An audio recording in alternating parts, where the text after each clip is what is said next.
একমাত্র ভিনিসিয়াসের দোষে ম্যাচ হেরেছে ব্রাজিল। বিশ্বকাপ বাছাই পর্বে যখন প্রত্যেকটা ম্যাচই ব্রাজিলের জন্য বাঁচা মরার লড়াই, ঠিক তখনই ভেনিজুয়েলার বিপক্ষে জিতা ম্যাচ হেরে যায় ব্রাজিল।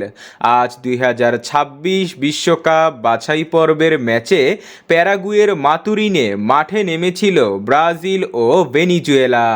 ম্যাচের শুরু থেকেই নিজেদের আধিপত্য দেখাতে শুরু করে ব্রাজিল।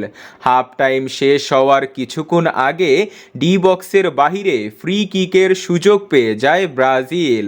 10 নম্বর জার্সি পরে খেলা রাফিনহার দুর্দান্ত এক ফ্রি কিক গোলে 1-0 গোলে লিড পেয়ে যায় ব্রাজিল।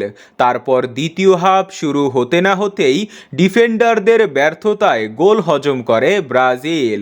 গোল হজম করলেও ম্যাচের 60 মিনিটের মাথায় গোল পরিশোধ করার সুযোগ পায় ব্রাজিল। ডি বক্সের ভিতরে ফাউলের শিকার হন ভিনিসিয়াস জুনিয়র, ফলে খুব সহজেই পেনাল্টি পেয়ে যান ভিনিসিয়াস। রাফিনহা নিজে পেনাল্টি না নিয়ে দিয়ে দেন ভিনিসিয়াস জুনিয়রকে, কিন্তু অপ্রত্যাশিতভাবে পেনাল্টি মিস করে বসেন ভিনিসিয়াস জুনিয়র, যার ফলে নায়ক থেকে ভিলেনে পরিণত হন ভিনিসিয়াস জুনিয়র। ফলে ম্যাচের বাকি অংশে আর কোনো গোল না করায় 1-1 গোলের অপ্রত্যাশিত ড্র নিয়ে মাঠ ছাড়ে ব্রাজিল।